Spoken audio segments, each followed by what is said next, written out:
So good to be with you, Adam. Hey, Mel.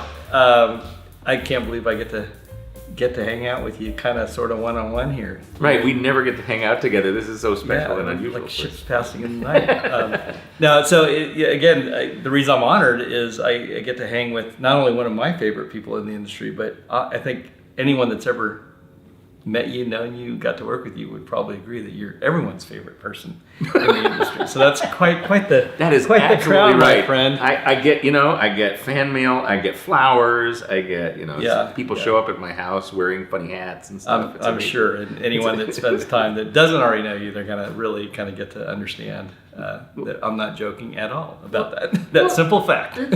You're some of our favorite guys to hang out with. You're one of my favorite people in this business too, and this is a really cool thing that you're doing and giving everybody a chance to come in and talk about the masters and about the just sort of the breadth and the scope of the talent in our industry. It's really cool.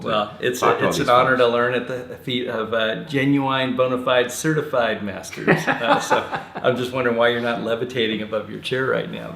How do you know I'm not? Yeah, exactly. It's just an illusion. It's very subtle. So awesome. Well, I'm so excited again to get the time, and was hoping to kind of chart the trajectory of your story, your career, but wanted to start off with what was the first thing that you think, I think of it as, how did you get inoculated or injected with the virus that caused you to go off the straight and narrow of, boring, school, career, job? How did you first get that bug? Oh, that's a great question. We all have that story, right? Yeah. Like everybody has the thing. I think for me, it was a couple of things. When I was a kid, I grew up in Chicago, and I would always go to the Museum of Science and Industry, which you guys at home know as the world's greatest science and industry museum. And back in those days, they still housed at the world's fairs, right? In a building that was the leftover from the first Great Chicago World's Fair, and had exhibits that came from the second Great Chicago World's Fair in the 1930s. And when I was a kid growing up, they still had some of those original 1930s exhibits, which were both. And some of them are still there, like the coal mine is still left over from those days. But some of those exhibits were fascinating and terrifying and kind of creepy. And my favorite one was the hardwoods exhibit, the world of hardwoods, which consisted of a globe with hardwoods on it, and if you pushed the oak, then a light would go on to show where oak comes from. The second part was a little miniature sawmill with little people sawing planks of wood. Those were all kind of interesting. But the thing that got me was at the very end of the hardwoods exhibit was a log cabin. And when you went in this log cabin, the floor was tilted and you were up at the treetops. You were up at treetops. And at the far end of the log cabin was a window.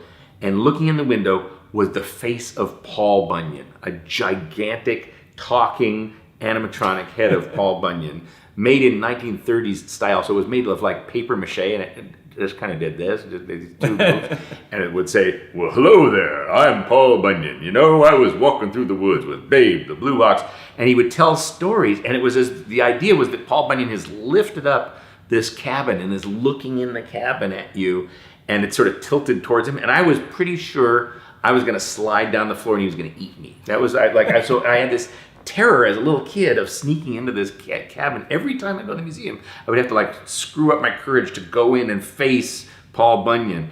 And then it was like a badge of honor that I did it and I had made my way through that terrifying exhibit. But I still remember that as being like my first animatronic, a really dramatic experience, my first sort of immersive experience. And also sort of taught me that it's not necessarily bad to scare kids a little bit. Like, that's kind of fun. Mm-hmm. Kids like it. It's a badge of honor to kind of overcome your fears and go through that. So that always stuck with me. And then years later, when I was like 13, then my parents took me to California to visit relatives, and we went to Disneyland, and I thought that was going to be cool. And then I wanted to save something for the end, so I saved, because I was a dramatic little kid, and I said, let's save that Haunted Mansion thing for the end. That seems good. And I went in the Haunted Mansion, and my brain melted. It just my hair stood on end, my ears popped off, my jaw dropped to the bottom of the doom buggy, because I couldn't explain what I was seeing. I was as a kid, you get into all these things. I was making movies in the backyard. I was doing special effects and magic shows and puppetry and theater and, all kinds of stuff. I went in that ride, and I knew just enough to know that I didn't know what I was seeing, how they were doing those tricks. And I came out with my mind melted and obsessed with trying to figure out what I had just seen and process it. And I ran back around to try and go on it again, but that was right when they closed Disneyland and I couldn't ride it again. So it was the perfect setup for a kid to get an obsession, and then I had to go home back to Chicago and couldn't come back to Disneyland for another 4 years, and all I could do for those 4 years was talk about the Haunted Mansion. I was the weirdest kid in all of Highland Park, Illinois, because if you talk to me about what's for dinner, I'd say, but the Haunted Mansion. And if you talk to me about, school, I'd say, yes, math, but the Haunted Mansion. And I was obsessed with it. And by the time I got back to there 4 years later, I was sort of a kid in high school, and I was armed with ideas and theories, and I ran over to the mansion with like a tape recorder and a camera and all these things, and I tried to understand it, and I went, oh, I got it, I was right, that was it, I figured. And I had sort of figured it out by that time, and I was so excited. And somewhere along the line, it occurred to me that was a thing you could, I sort of learned that was a thing you could do. I didn't understand what it was, but I think what draws a lot of us to this is that all those things that you do as a kid that you're creatively excited about, all the magic and special effects, puppets and things like that, that's all in what we do as a business. So I don't think it took me a while to understand that this business is so appealing because it's the ultimate sandbox, because you can do any of those things you're interested in, you can do. And even things I didn't know I liked, like architecture and graphic design and urban planning, those are all things that you sort of develop an appreciation for, and they all become part of the toolkit that you use to make these things.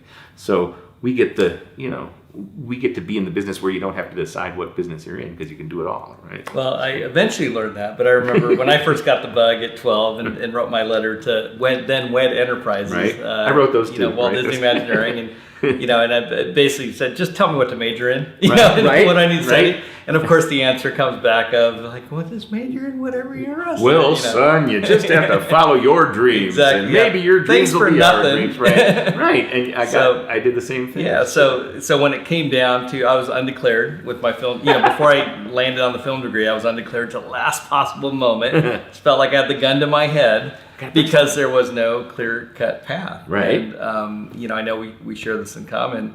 We had to kind of make this up. Right? Yeah. How did you do? I wound up going to USC. That was my solution, because USC had a lot of Disney connections, and B, that I had heard about, and also they had an interdisciplinary major program, kind of build your own major. So I wound up taking pieces of cinema school and theater and architecture and graphic design and anything else I could get, studio audio recording, anything anybody would let me take, all under the umbrella of being what I may or may not have been the first kind of custom themed entertainment degree. It was a long time ago, so it might have been the first. And of course now USC is one of the leading schools that has a growing major and graduate degree in it. So it's pretty exciting to go back there and visit and be able to actually teach classes and say, I would have killed to be in the class that you guys are taking, and now I get to teach it. Yay. which is pretty fun. Yeah. Well, I got bored finishing up my UC film degree, the undergraduate, so I went to Cal Poly Pomona, but I was already working at Disney, so I followed Bob Weiss and Barbara Boozman's steps and got the graduate degree there. So I thought I was slumming it in the 909 at the time, but turns out it was a pretty nice compliment. Architecture is great. Yeah. I took architecture classes, but they didn't get it at USC. They didn't understand. They were very serious about their architecture. If you mentioned theme parks to them, they'd give you the stink eye. With the master's degree, they let me kind of sort of make up so I was able to take stuff in tourism and hospitality development and master planning and urban planning. So that's a legit way to get there. And now it's really exciting because there are degrees. There's popping up everywhere. There's at least 6. I think there's more than 6 schools now that are offering real degree programs in themed entertainment, or they're calling it various things, but kind of what we do. And I kind of worry, even though I love that they're doing it, I kind of worry that maybe old Disney was right. Maybe it is arguably better to study one thing well than to try and get a skin, a paper thin view of it all, because when you come out of school, when somebody comes to us, we need a thing we can hire them for. It doesn't help that they really like theme parks and have studied a lot of little bits of stuff. You need to be able to do something. Right. Not everybody gets to graduate and automatically get your job of being the creative director of a billion-dollar park. Well, I didn't. But ironically, of course, what happened to me when I graduated was I went to Disney and said, "So I graduated with this theme park degree, so you're going to hire me now, right?" And they went, No. What can you do? You haven't done anything. You have no experience. You don't know anything. So I was all crestfallen and devastated and didn't know what to do. And my parents gently suggested that I should maybe get a paying job at some point instead of quit moping around the house. And I wound up working as a tour guide at Universal Studios on the trams, like giving tram tours. But that sort of led to like Jungle Cruise Skipper, Universal Tram. One of those That's two, like right? the go-to inroad, yeah. I don't know why it didn't occur to me to be a Jungle Cruise skipper. I didn't. Would have been great. That would have been fun. Nobody suggested, why don't you go work at the park?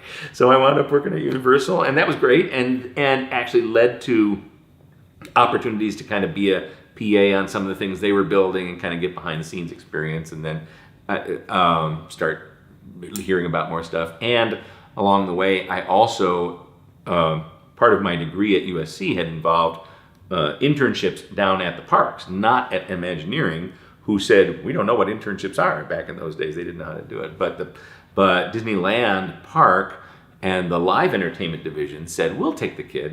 And they would let me come down once a week and follow a different person from entertainment around. So I learned a lot about how the shows and parades and stuff came together. And I met Don Dorsey, who is one of the most amazing creative guys, a musician and a creative character. You know him probably. He did the music for the Main Street Electrical Parade and a bunch of other of the Disney shows. And we clicked and started coming up with stupid ideas and pitching them to anybody who would listen. And we heard about Epcot was in development and getting ready to open, and we just sort of blindly went to the head of entertainment and said, hey, we have an idea. You should see that big lagoon. You should put a show in that lagoon. And we showed him this gigantic presentation we had made of the world's biggest fountain show with 600-foot fountains and giant things rising up out of the water and things parading around. And we played music for him, and we put on this whole presentation for him. And he just kind of sat there and said, oh, that's very nice, fellas. We are doing a show on that lagoon, but thanks for coming in. But then as it turned out, when the Epcot opened a couple years later, they actually weren't happy with the show as it had turned out, and they came back to us and said, well, you remember that huge show you pitched us? Yeah.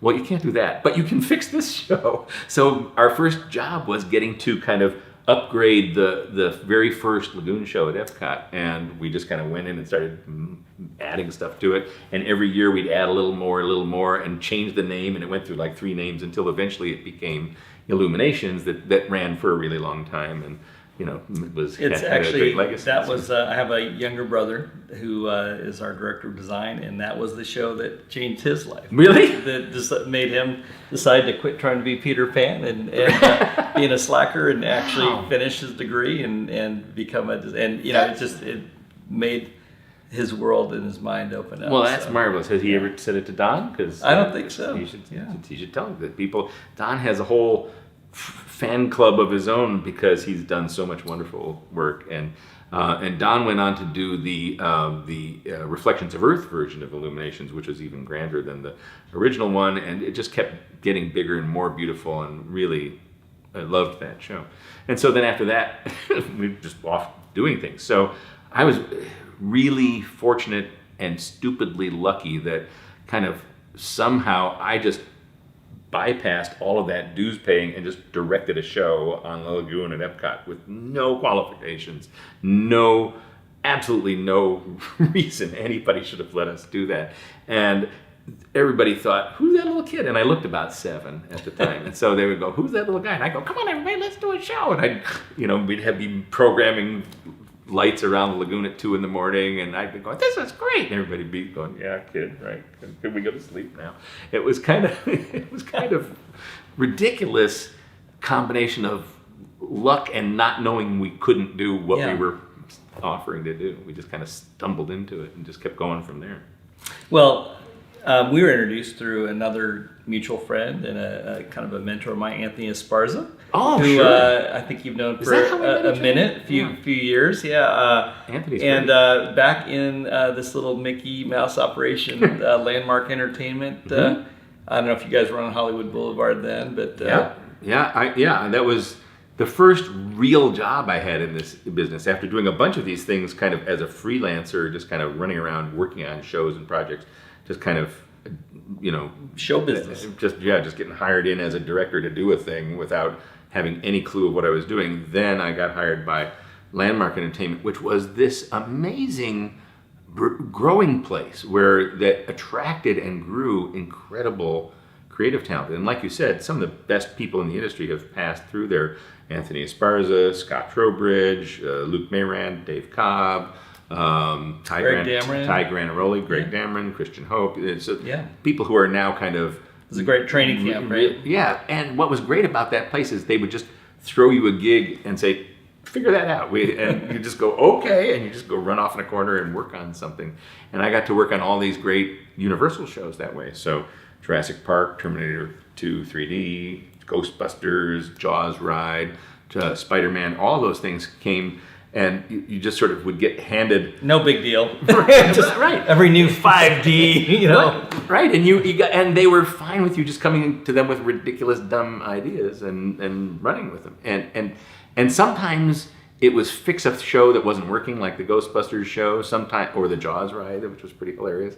And sometimes it was, here, kid, don't show anybody this. And they handed me a book, and it was the book of Jurassic Park. And they said, you can't tell anybody, but we've bought the rights to this. Spielberg's going to make a movie, and we know we're going to want to make a ride on it. Let's get started on the ride now. We went, okay. And so you had to sort of figure out from the book what might make a good ride that could turn into a thing later on, which is crazy. Or in the case of T2 3D, it didn't start out as a 3D thing at all. It started. They said they had an indoor show space where they said, we've got this indoor theater, and we think we can get the rights to the Terminator movies. How about an indoor Terminator stunt show? And I kind of went, what? How do you do that? Because if you watch the Terminator movies, they're not static. They're road movies. It's not the LA freeway. Right. It's all about movement, right? Yeah, it's about chase freeways scenes, and chase scenes and stuff. So how do you do that in an indoor stunt show? They said, well, you could have a helicopter come in and have a guy hang from the helicopter. And then what about the morphing thing? How are you going to show that? Are you going to have a guy in a silver suit made of rubber and stretching his hands? That doesn't make any sense. Ouch. But then I remember hearing that 3D graphics, CG graphics were just getting started, and that they worked well in 3D and stereo. And what if you could do the morphing effects in stereo? And that there was some precedent for really interesting movies, theater shows that combined film and stagecraft together. Like there was the Laterna Magica in Prague that Joseph Svoboda did, where he did a slotted screen and characters would jump in and out of the movie in precise timing. I thought, well, what if you combine that with 3D and 3D graphics, and then you could do like the morphing stuff in the movie and then jump onto the stage and have a stunt show. Then they could have their stunt show and their effects together. And they went, okay. So we just did that. So it was an amazing time when there was a lot less second guessing than there is today. I think they would just sort of take an idea and say, sure, do that, and run with it. And you kind of got the chance to go crazy and make things. It was an amazing time to just jump in and do stuff.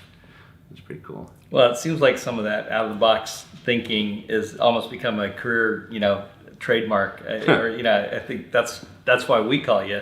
When we need the big guns. You need the weird. Let's blow the box up. And so tell me about some of your favorite Disney collaboration. Luke brought you back in for some pirate action. Right. Well, what was funny was after years of not being hired by Disney, they did eventually hire me on staff for about a minute. I went in on staff, worked for live entertainment, got to do some things like remaster plan the entertainment for Tokyo Disneyland and things like that, and that was really fun. And one of the things I quickly realized is I actually like it better on the outside. After all that time and wanting to be in there, that's a great place and it's wonderful for some people, but it is a really structured corporate environment, and I am really messy and and sort of silly.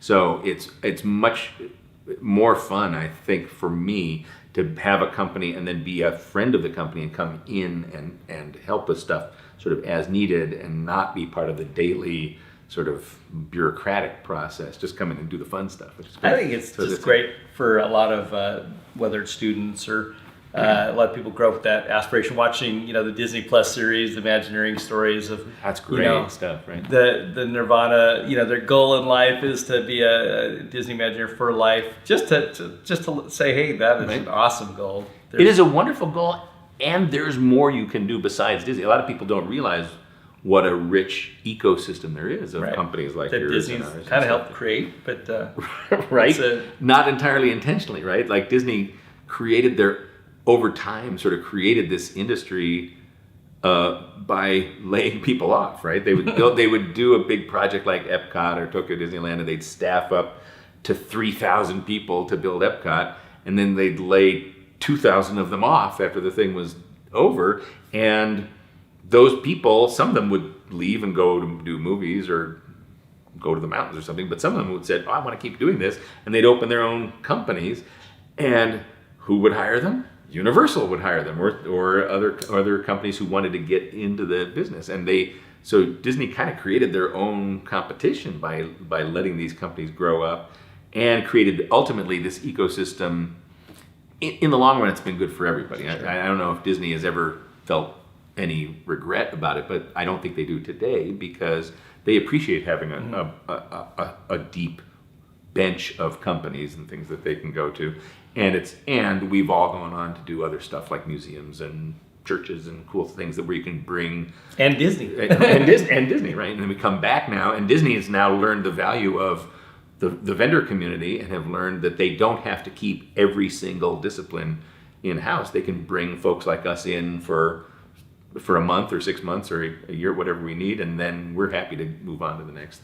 I know we're thrilled from a Themed Entertainment Association, just leadership as a board member, just to see Disney's kind of getting back into the community and the game. They're great. Serving as fellow board members. Right, they're really good about it now. There was a time when they sort of didn't want to hear about it. No, there's nobody but us. But now it really is, I think, a great community thing. And Disney, to their very great credit, is super supportive of TEA and the master's program and all the stuff that we're all involved in, which is great. It's nice to have their support because it lends energy, and they're helping show new kids who are coming into the industry that they're not the only ones. They're saying, yes, we're here, but also go talk to the TEA, which is great that everybody supports everybody else. They see the benefit now of a healthy and thriving community because it gives them resources for years to come, and they don't have to nurture all of those resources themselves, right? So yay for everybody, which is great. Well, I'm not going to let you up. Tell me your favorite contribution on any of the Disney attractions, whether it's Pirates or... Well, at the one end, it was probably Illuminations because it was first, sure. And at the nearer end, working on Pirates in Shanghai was amazing because Luke Mayrand and Nancy Ceruto were leading that show and that land, and Bob Weiss was an incredible boss for the whole project, and it was probably the best run project I've ever been associated with, where everybody at every level brought their best work, from Bob Iger on down to Tom Staggs, on down to Bob Weiss, on down to Nancy and Luke and the Pirates team. Everybody sort of knew how to bring their best game and to help the people below them with the right kind of advice. They weren't micromanaging. They were providing the right level of guidance at each level. Bob Iger would come to the meetings and he wouldn't say, move that pirate a foot to the left. He'd say, I need to get you the script for the next Pirates movie because we got mermaids in it. And we go, oh, mermaids. Okay, wait, where can we put a mermaid? And we found a place to put mermaids in. And so it really felt great the way that balanced out. And Luke and Nancy are amazing. And the show was, one of those rare chances where you get to do something with a legendary property and make it come alive. And on the first day, Luke and I sat down at a table and he said, Pirates. And I said, cool. And he said, I want to go underwater. I said, cool. I said, I want to go between two ships that are fighting. Instead of having one ship shooting at us, I want to go in the middle between two ships. He said, cool. And that's kind of what it is. You go underwater and then you get to go between two ships. So it worked out. It's really well, I want to go up in the air. So we're going to talk. Okay, that'll be the next one. That's it. That's the next one. We had an aerial sequence in it. That didn't make it. And you asked what's our favorite thing. Our favorite Disney things, of course, are the things that we can't tell you about that are coming around the bend in the future, because I think we're all looking to what's next, and what's next, without being too specific, is something that I've always, at least I think one of the things that's coming next is something I've always loved, which is the marriage of live entertainment and attraction design.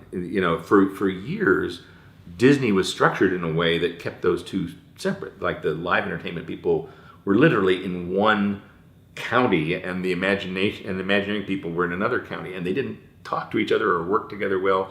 And then at some point, about 10 years ago, they merged the two together so that live entertainment and attractions can work together.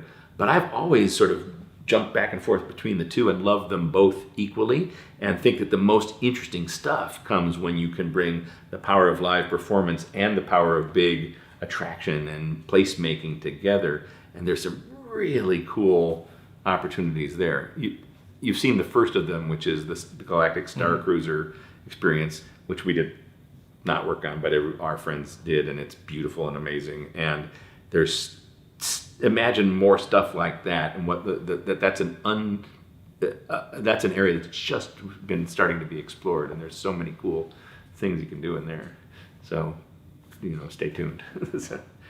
Well, again, you probably are as unsure as I am of what we're allowed to talk about, that we've been able to collaborate together. But right. I'm excited about both the new small stuff, but also the new big stuff. To take that Galactic Star Cruiser at whatever scale that is, into what does that look like when you blow that even bigger 100x, and let you roam for days into that reality. Absolutely want to go there, right? Yeah. What's funny is, for as long as I've been in the business, almost every charrette I go to starts with, "Let's do Westworld." And, right? Can we do Westworld? And everybody goes, "No, you can never do Westworld." And it was long before the TV series came out. We just still had the old movie to refer to. And when Galaxy's Edge was first in development, the code name for that world was Delos. And when I heard about that, my ears perked up, and I said to Trowbridge, "You're doing Westworld, aren't you?" And he said, "What? I know nothing. I don't know what you're talking about." And I said, "It is. You're calling it Delos." And he said, "Nah, I don't know what you mean." But of course, that really was their attempt to create the beginnings of a truly livable world that you can immerse in. And again, we've only scratched the surface. And, if you can remove the creepy parts from Westworld, which is what, that's always the assumption. I want to go live in a place where I can really be in a Western town and live there and make choices and have my decisions carry out over a day or multiple days or a week, and have meaning and resonance, and have me get to make relationships. That's an amazing thing to think about doing. And the fact that you're thinking about the same thing too is really, really exciting. And I think that's happening at different levels and scales in a number of places, and it's going to be really cool to see where that takes us. Because I'll buy a ticket. Won't you? Yeah, I'm there. Right. I've been waiting to go there for 30 years. Well, before we open up to the general questions, I had one last kind of legacy question for you, which is, we both made that transition from individual contributor, kind of doing your thing, whatever it is, writing, creative director, to actually kind of trying to develop that team, that next generation. What anything you can share in terms of how that transition was for you personally? It was, no offense to Esty and of some of our other team who are here today, it was completely unintentional. It has never been my goal in life to own a company. It's been my goal in life to do cool stuff. And it just turns out that having a company is a way to do cool stuff, right? So if you're not going to be a full-time employee of one of the big Disney or Universals, you can be an employee of another company. Or in my case, I just said, all right, well, we're getting all this work. It just sort of evolved into a group of folks doing things in a more organized way, so that we can be present for more of the process.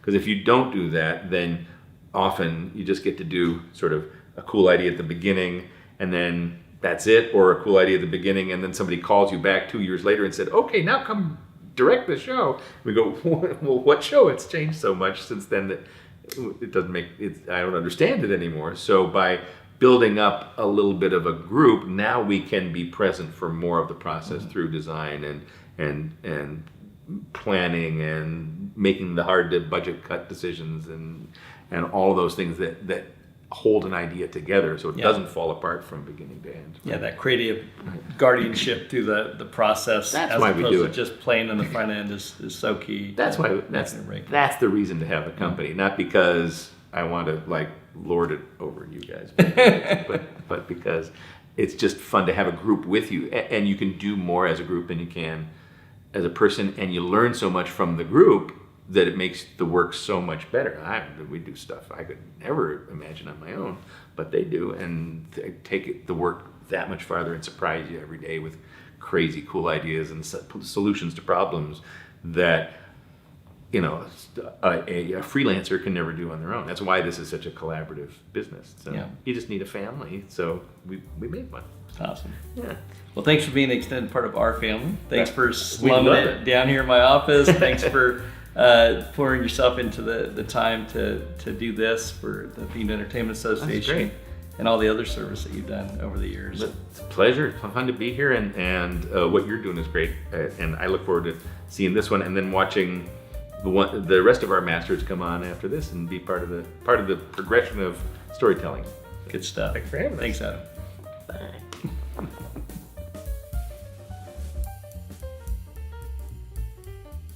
Wow, I feel so emotional. That was beautiful. Yeah, that was a good time. Thanks so much for coming back for some live Q&A. And thanks for everyone for joining. Yeah. Hi, Mel. Hi, everybody. How y'all doing? So we're going to have a little Zoom party here. Hey, lots of great questions coming in. And I've been trying to kind of track the different questions and group them accordingly. But one of the common threads of several of them is basically how can I break in? I think that's something we both started, talking about our, personal journey. Not sure if there's a magic key answer, but that's generally a trend. Crowbar. I'm hearing that from the young and actually the young at heart. Some that aren't just young, fresh face out of school, but maybe mid-career that, have a passion. And common thread is also, does it make sense to get in, quote, the back door by coming in through a theme park or guest service role? Any kind of high level thoughts of kind of the ideal entry point? Well, first of all, hi, Mel. Good to see you. And hi, everybody. It's great to see everybody. Just quick sound check. Do I sound okay? You guys hear me okay? Wunderbar. Oh, do I sound mellifluous like an FM radio announcer? It's funny. I was just at USC right before this at Joe Garlington's class, where he is teaching and has just launched a full-on themed entertainment major at USC, and that'll be followed by an undergraduate major, and then that'll be followed by a master's program as well. So the first big answer to the question of how do you get into the industry is, if you're a student, you can study this stuff, and we talked about it in the video, and it's really cool what you can learn, because especially if it's some of these larger programs like SCAD or Florida's program or Ringling's program or here at USC, industry professionals are teaching these classes, and you can learn directly from folks who've done it, which is a great way to learn how it works and also start to build up your connections. The next thing to do is join a TEA, which I guess everybody who's here has probably already done or is thinking about doing. The TEA is as amazing as we said in the video. It really is a thing that, when I was a kid and wanted to get into the business, there was nothing like that. There was no way to network or learn how the industry worked or anything. Now the TEA is a great way. Schools are a great way. And yeah, if you can get work, yeah, Lisa.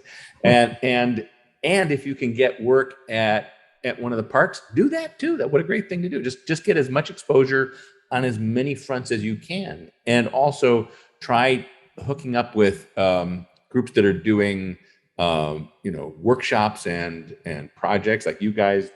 Mel, you've been doing Imagineering or design programs where people pitch to you guys and develop projects and pitch them. Imagineering has their program. What's the Imaginations program?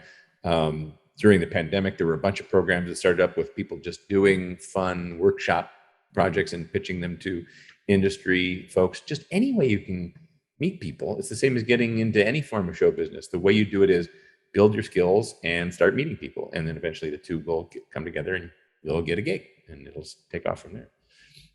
How easy? That makes it sound really easy, huh? Piece of cake. Well, there's a few options that weren't available to us back in the 80s. And so definitely encourage. I do know that any of our alumni or friends that have that operations theme park experience definitely wear it as a badge of honor. I know I wouldn't trade my operations experience. Not that I would have necessarily chosen that route, but it's definitely invaluable, in terms of. Did you work in the parks? I'm trying to remember. Actually, I came up through the resorts and the hotel side and the operations. No kidding. So, I know people who were sweepers. I know people who, came from wherever it comes from. It doesn't matter. What matters is you're in the mix. You're just sort of there and seeing how it works and hitting it from as many different directions as you can. Yeah. Hey, I see Chris Conte on the chat and asking a question. What? The world famous? Yeah, the world famous Adam, my friend. He should just take over and talk. He's smarter than both of us put together. Yeah, I'm sure he'll be on sooner rather than later. But so, Adam, you've executed so many great ideas over the years. But can you tell us about an idea that you've implemented and then failed miserably and learned a valuable lesson? Sometimes these are the best lessons to learn as you advance in your career. I have never failed anything, and everything I've done has been a perfect 100% success. I'm trying to think of some good examples. There's millions of them. That you just tend to block out the messed up ones. There were. That's what therapy's for, Adam. Right. No, I mean, Chris will remember because a bunch of us worked for Landmark Entertainment back in the early 90s, and we were building all kinds of crazy stuff then, including the legendary Sanrio Puro Land, which I guess is a success because it's still open, but was the weirdest thing probably any of us ever worked on, because it was a theme park by the Sanrio toy company. But the guy in charge of it, that they put in charge of it on the Sanrio side, decided that there weren't going to be any of the Sanrio characters in this Sanrio theme park. So he had us make up a whole new batch of characters called Puros, little magical creatures who ran around doing stuff. We made a whole theme park about these Puros. And about, 6 months before opening, the owner of Sanrio came walking through the park and said, "Where the hell is Hello Kitty? Where's all my characters?" And we suddenly had to scramble to sort of shove Hello Kitty and all the characters in who we were all wondering why they didn't want them. We had to sort of madly put them in at the last second. So we made a parade and a stage show, anything else we could to sort of squeeze, Sanrio characters into it. I don't know if that counts as a failure or just a mad dash scramble to the finish line. Well, the park's still standing, so it sounds still like there, right? it sounds like a win long term. And guess what? The Puros are gone, and it's all Hello Kitty now. Like surprise! Yeah, right. Awesome. Hey, I've got a question from LaShafer from Atlanta. I'm deep into a UX career, but still dreaming of pivoting to apply those principles to environments and entertainment. What roles are currently missing in themed entertainment? Any gaps that you feel will need to be filled in the future? Kind of interesting, future question. That's a really good question. I don't know. What do you think, Mel? What roles are still to come? I suspect it's going to be. Put on that crystal ball. Put on that. Yeah, I don't know. Part of it's going to be on the tech side, right? Like people who can do AI development. Both, AI is going to play a role in so many different forms that if you get comfortable with what it can do, you'll sort of be at the front of what's coming. Like right now, I just came from an amazing lunch discussion, if you can call it that. Part of it was a fist fight over like whether AI artwork like Midjourney and Dolly are legit forms of art or should be banished from the world. And those conversations are going to be happening intensely for the next couple of years, not just in artwork, but in music. Even writing is going to be affected by AI, design, control. One of the most interesting things is creating AI characters that can have conversations with you, meaningful conversations with you. I just came back from the Star Cruiser. I had to get in a little humble brag. I got my Star Cruiser pin. I just came back from the Galactic Star Cruiser last weekend, and it was amazing. And there's the incredible AI character in your cabin who will talk to you, carry on a conversation, and give you hints about what to do and who needs your help. They know everything you've done and can have an entire conversation with you. And that's amazing. That's incredible that you can do that. None of that takes away from real art, real artists, real design, but it all enhances that. So I think if I was a kid today, maybe I'd start trying to understand AI and what it could do for me as a creative going forward. I don't know. What do you think? What do you see coming up?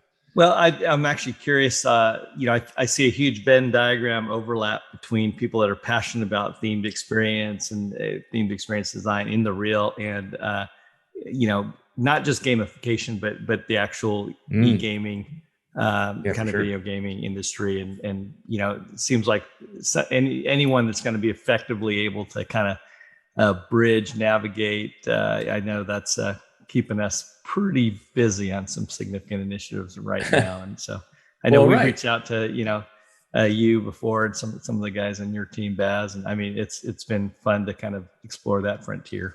For sure. I think video gaming and gamification both are essential to what's happening now, right? Because I think the other thing we've certainly learned in the last few years is that audiences are no longer going to be satisfied by purely passive experiences. They want to be part of the experience.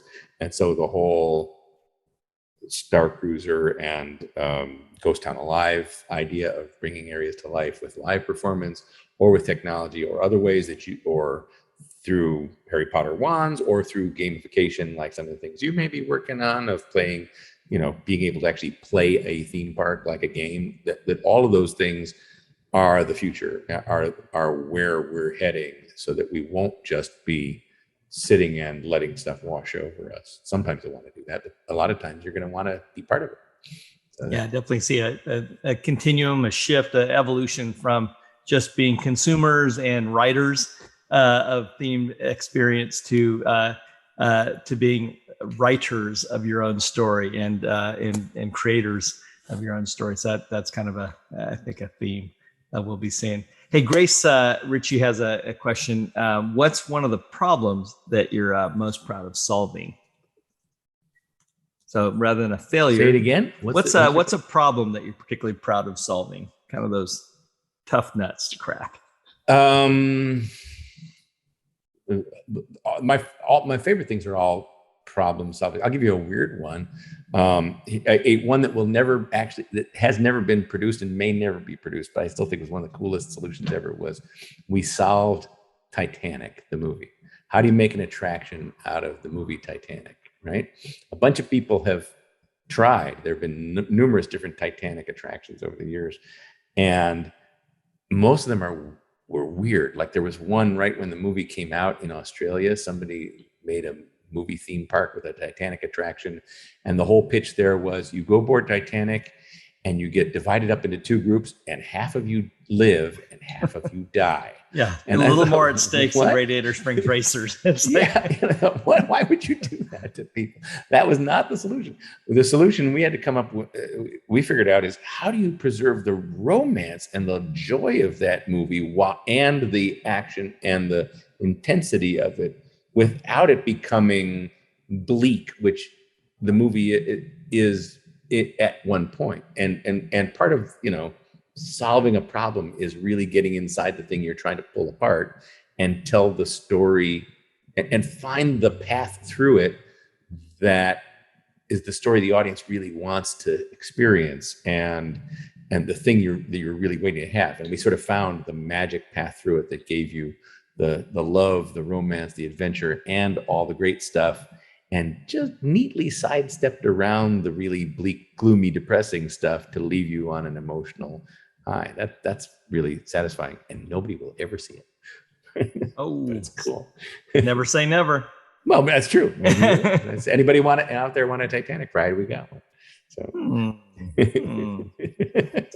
just in case you need one. Hey, buddy of ours, Matthew Waller, is asking a question. You probably get asked lots of questions about themed entertainment industry. Is there anything that you wish that people would ask you more about? So what's not your outside of the normal line of questioning that you get? What's a question I'd like to be asked about? Yeah. That's not. Or a subject or a. No, nobody ever asked me the questions I'd like to be asked about. That's Write your own question. Let me work on that. Let me think about what's a question that I wish somebody would ask. Tell us about your father. No, I'm just kidding. No, I guess I wish people would ask more about story, because we always talk about story all the time, but people don't really know what that means, and we don't have enough deep conversations about what story really means in our three-dimensional experiential world. And cracking story is so important to what we do, and yet it's often something that's done almost as an afterthought. Like, people will almost kind of design the ride and then say, now just write a story to go with that, and that's not the right thing to do. When you do it right, you put so much thought and energy into, like I was just saying about the Titanic thing, or any of the different IPs or historical projects we've worked on. We did a thing on Independence Hall, trying to tell the story of the Declaration of Independence. And the hardest part of the work is to find that emotional core to a story that really makes you feel something. And it's not just spectacle, but it's genuine spectacle plus genuine emotion that makes a really strong story that sticks with you. And I think people don't spend enough time talking about that. Yeah, that's a great point.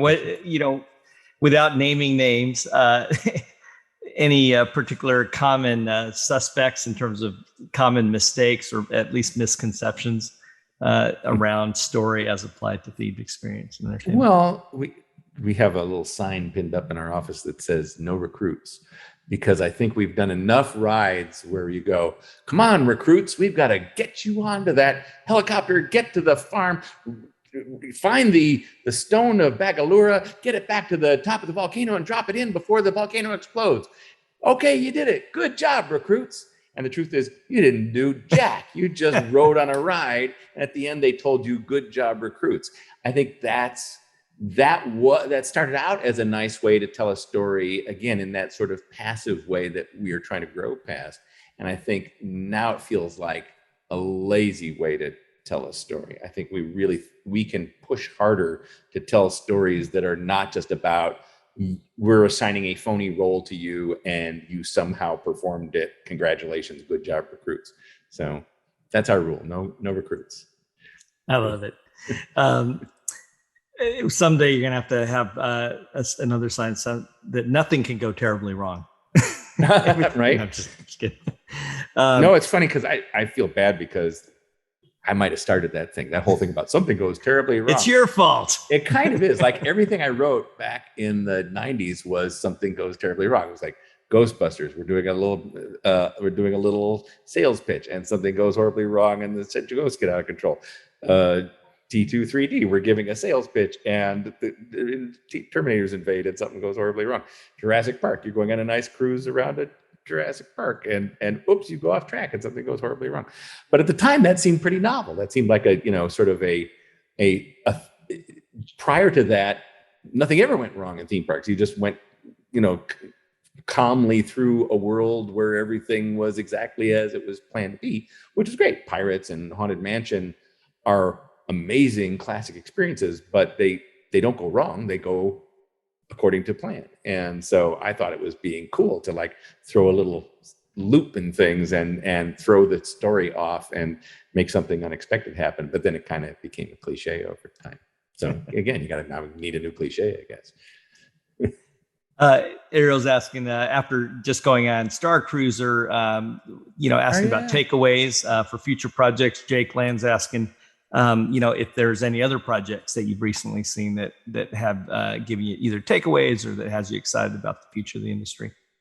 Yeah, well, I mean, Star Cruiser is benchmarking, amazing, right?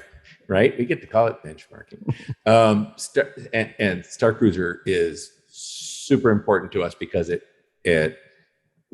integrates closely with a lot of work we're doing, both for Disney, but also our own work. And a lot of our friends worked on it, and we're super proud of the work they did.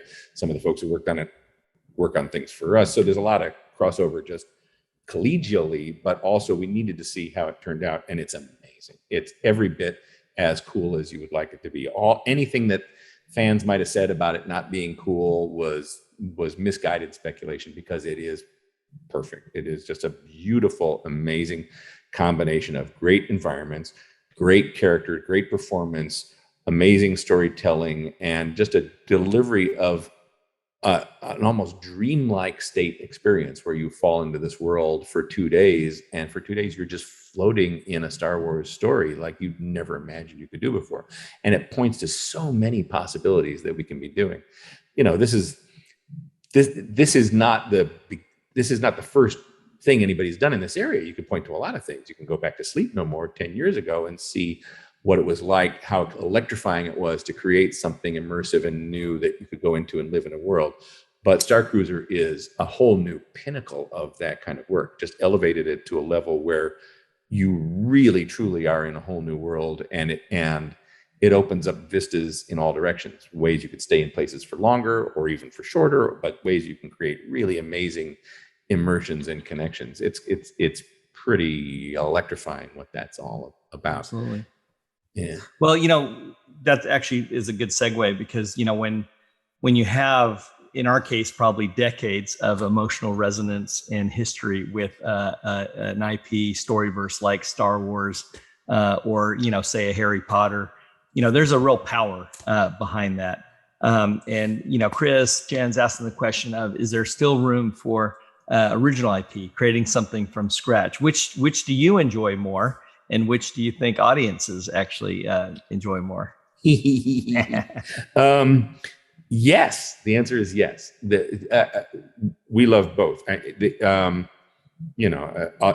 Most of what's happening commercially in the world today is about IP driven projects, and that's it's not really a creative choice. It's a marketing choice, right? It's something we talk about with clients all the time, that you can create an original IP or a licensed IP attraction, and both of them will be equally thrilling and exciting and satisfying experiences.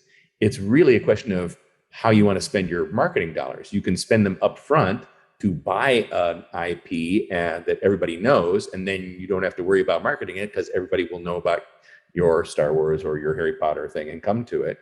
Or you can create something original and you don't have to pay up front for it, but then you'll have to pay afterwards to market it and build an audience for people to come see it. But both of them can be thrilling and exciting. And we're doing stuff, and I know you are too, that is original IP that we're super excited about. And we've shown it to people and gotten very good feedback. So I think there still is opportunities for original stuff out there. Again, I don't want to say it's lazy, but it's easier to sometimes to take the pre-bought IP road, because it will succeed. It'll have an audience, right? Takes a little of the risk out for owners, but creatively, they're both great. So in addition to kind of working with great IPs, new IPs, what else are you excited about for the future? What Raina's asking. Raina's here too. My gosh, everybody's here. Party. What are we excited about for the future? I think we, I'll start with a disclaimer. I have no idea what's going on at Epic Universe. We are not involved in that. Everybody we know is working on it, including Rena, and everybody else on this call is working on Epic Universe and knows more about it than we do. I hope that it is the future. The future is epic, fantastic worlds where every land you walk into is a massive, immersive world that you can fall into and spend a day just in that world, just enjoying all the storytelling and space placemaking that are in those places. And if that's true, then that achievement will radiate out throughout the rest of the industry, and we will all have chances, I think, to build these kind of deeply immersive places. And, like we talked about in the video, and you and I have talked about a bunch, Mel, it doesn't have to be super mega budget stuff. The other thing we think is the future is this world of smaller experiences that are still beautifully designed, produced, and emotionally connected. That trend started, the really building with Meow Wolf, but also places like Lost Spirits Distillery and The Nest and all these amazing places that are not the size of a theme park at all. They're much smaller, but they use all of the storytelling and design skills of big theme parks to tell really intimate experiences. And those can come right to your neighborhood. You don't have to go all the way to Orlando to see those. You can see one in your little hometown outside of Sweet Esther, Wisconsin, and create beautiful experiences that people can really enjoy. And I think that means there's a future where smaller companies can build smaller experiences that they can be genuinely proud of. And again, that means you don't have to work for Disney to do great work. We'll be able to do great work all over the world that people are really inspired by. Absolutely. Actually, Ricky Brigani's got a great question. Curious to know your feelings. Curious to know your feelings on publicly creating individual artists for their work on projects big and small. It's been a decade now of behind the curtain work. It's been decades, I should say, right? That Walt started a trend where his name was the name on the door and the name on the screen, but he also, showcased and brought out some of his favorite artists and creative directors. But, with newer companies like Meow Wolf leading the charge to push artists to the forefront, do we anticipate or ever see this becoming the norm, kind of like credits rolling at the end of a movie or Broadway show? Yeah, why not? I think some companies already do a great job of that. Like BRC has always done that, has always been proud of putting credit plaques on their projects to really acknowledge the people who put the work in. And like you said, Meow Wolf is pushing it is picking artists who have reputations as artists and building pieces of attractions around those artists in advance. They're not anonymous, just sort of designers who are part of a thing. They're actual fine artists out there with reputations. That's one way to do it. But in our world, in our company, we love the idea of putting credits on things. Bob has done it for a while, and he famously likes to tell the story that he when he did the animation exhibit for Disney Hollywood Studios, he sort of sneaked into his deal with Disney the fact that he would get a credit plaque in the attraction. And when Marty Sklar found out about it, he was annoyed, didn't want to do it, but the contract said he had to. So Marty saw to it that Bob got his plaque. It was at the back of the attraction, and it was printed in black ink on a mirror. So it was completely illegible. It was there, but it was completely unreadable. And Bob always thought that was pretty hilarious that he got that done. Well, I think that, at the themed entertainment Theo Awards, it's been great to see this very specific, it's huge, project acknowledgement and, that's the big turnaround, right? Yeah. That's the big turnaround. Now Disney provides, to be really fair, now Disney provides, they provide hundreds of names. They provide every single name and every single vendor that worked on a project. The list of projects for of participants on the Pirates Shanghai was like 20 pages of credits. That's amazing that they're able to do that and willing to put in the work to do that. Yeah, that's really terrific. This is a big question from Rossi. Sometimes from creative design through construction, ideas change because of all the financial, spatial, and other challenges. What are ways that creative ideas you fought for, either survive or have to let go, or be let go throughout the building phase? And it kind of complemented that question Jake is asking as a creative, what are strategies for pushing stuff through, working effectively with, I guess, less, he would say non-creative people, or to help them see the creative vision? How do you get off a piece of paper? Well, Jake's one is easier to answer. The answer is sell. The business of being a creative company or a creative director or providing that creative leadership is to sell the original idea and then keep selling it all the way to opening day so people don't lose sight of it. That's the biggest threat to great ideas is somebody sells them, the boss goes, yeah, that's what I want. Okay, thanks, creative people. Now go build it. Building people, and the building people take the idea, have no idea what it is, lose sight of the thread of what's important and what's not important, and things can kind of unravel. So and when budget cuts come, they'll say, well, we have to keep the steel, but we can get rid of that show. That won't be, that's a big savings if we can cut the show.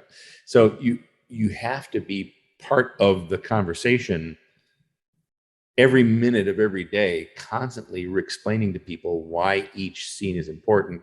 And then when push comes to shove, when that dreaded VE meeting finally comes around and you have to make some choices, you want to be in the room to really sit back, take a good view and say, okay, no, we can get by without that beat. That it's better to take out this, to make a large smart cut. Let's cut this entire scene rather than do the entire thing halfway. Or let's change the whole location. The Planet of the Apes ride that just opened, that we just worked on in Malaysia is amazing, wonderful. When we started designing it, it was going to be a fast-paced ride through the streets of San Francisco with lots of fancy facades, scenic facades of San Francisco street facades.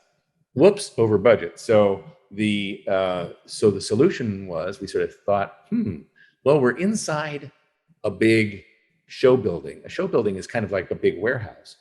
How about if most of the ride takes place inside a warehouse, an old post-apocalyptic warehouse? So we just took the show building, stripped it down, and then painted it with graffiti and props and made it look like an abandoned warehouse, which looks amazing. Much easier to prop out and a show building than to build a bunch of scenery, and much better than to try and build a bunch of junky scenery. Just a shift in concept was a way to keep the essential drive of the ride, but get to a better creative decision. So it's just a matter of being in the room and selling every day what the thread is and making sure you don't lose the thread.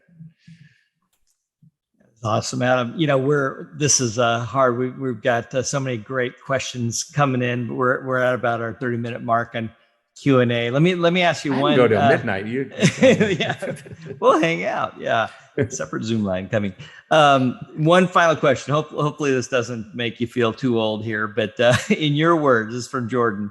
In your words, what do you want your legacy to be? You're still alive and kicking, right? But let's write your eulogy. Come on, man.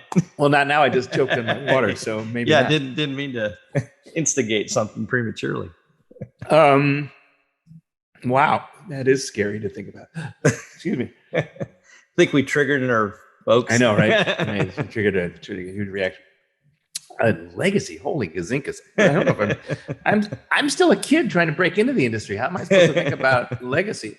I think what it used to be my dream legacy was to have like my name on a tombstone outside the Haunted Mansion. I would be happy if that was just it, and that only my friends who knew I was in the industry, got to know that inside joke. Now I actually have my name on a tombstone at the Pirates ride in Shanghai, but it turns out that what is I think really more important is to help teach all of us to make better stuff, right? To make better choices, to tell better stories, to put in the thought and the time to make great work. If my legacy here in the business is just to get everybody to try harder and to really tell touching, emotionally connected stories, then I'll feel like I pushed the needle in the right direction.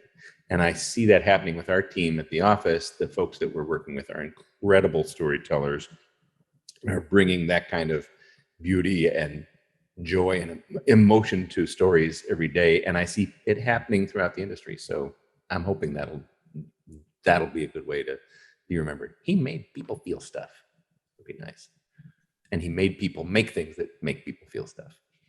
Be good. All right, I'm writing that down in Okay. case anyone asks what they carve on the gravestone. No, I'm just kidding. But thanks so What much. do you know Adam. that I don't? And thanks for all the great questions and all the participants. And keep an eye out for future themed entertainment association masters of the craft, like my buddy Adam. And Yes, indeed. yeah, thank Thank you for doing this, joining, Mel. On behalf of all the masters, too, thanks for doing this for all of us. Every one of the TA masters has an incredible story to tell, so please tune in for this series. They're all fascinating folks, and thanks for recording these things and having these conversations. It's truly an honor and a privilege learning at the feet of the TM Masters. Thanks, buddy. All right, guys. Thank you. Have a good night, everybody.